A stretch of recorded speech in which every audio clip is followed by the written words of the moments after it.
Good day peoples, and welcome back to our last devlog for this year. A lot has happened in these last 2 weeks. After finally having some time to work on the game again, I implemented a gun, and then tried to switch from 5.4 to 5.5, which broke my game completely, so I had to go back and repeat whatever work I had done since the switch. Which in all fairness wasn't a lot, but I'm really glad I caught this issue early.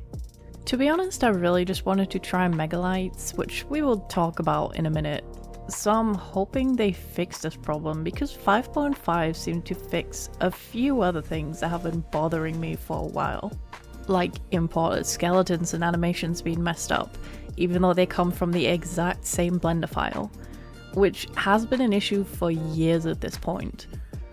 For now, I'm just going to ignore any complaints by the engine because I am sick of it. Anyways, moving on to lighting. A few months back I tried to bake lighting and it looked like crap. The shadows were way too dark, there was zero bounce lighting, and shadows were also pixelated worse than what you've seen in PS1 games. That was probably because I don't know anything about how to bake lighting properly. So I've done some research into the topic, but whatever I try doesn't look any better than what I've already had before. I feel like the fact that I had Lumen enabled at first before scrapping it has something to do with it. And why not just use Lumen, you ask? Because it sucks. Big time.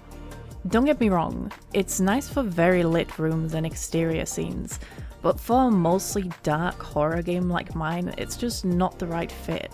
It's also a huge performance muncher, and I'm not okay with that.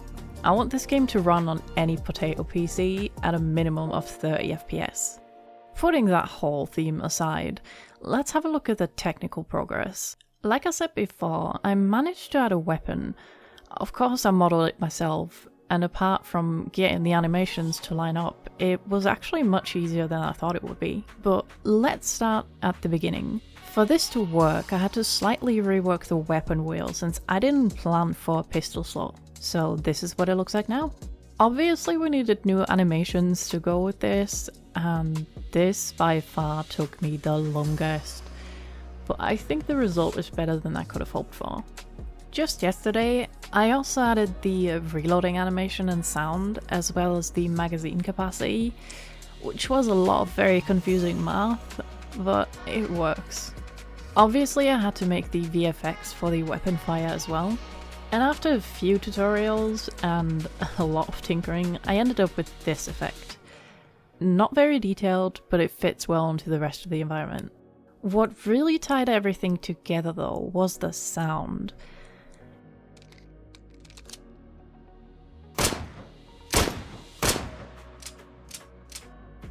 In the end, I also put in this little bullet hole effect wherever we hit. I may change this in the future, but what do you think? On another note, I managed to finish something that I've been meaning to do for a while now. Collectible blueprints. No, not this kind of blueprint. This kind of blueprint. Now we can collect all the throwable blueprints from different screens. For this I just made a desktop background and a window, then simply added the blueprint to the window. For the blueprint itself, I just took some screen grabs of our items and traced over them in Krita. This whole thing was more in the design space than programming, but it's been on my list for a while and I'm glad I finally got it done.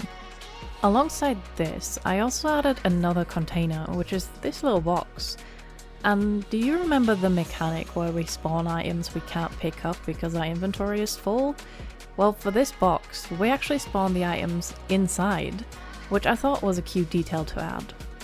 Now, I know it doesn't look like a lot got done these last 2 weeks, but a lot of planning went on behind the scenes. For example, I finished the first rough mission outline and started making a list of all these special assets I'm going to need for our first mission. I really want to start making levels. I'm sick of staring at this test level. And here are some of the assets I made for our first mission. Some of these look a bit rough, but of course I can always go back later and change or refine textures, but for now this is a good start.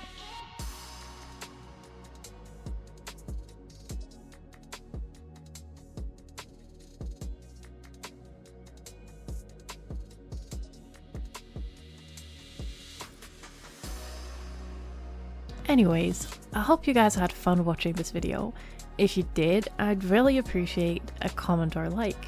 And if you'd like to get notified when I release the next devlog, you can subscribe and click the bell icon. But for now, I hope you all have a very Merry Christmas and a Happy New Year. Bye!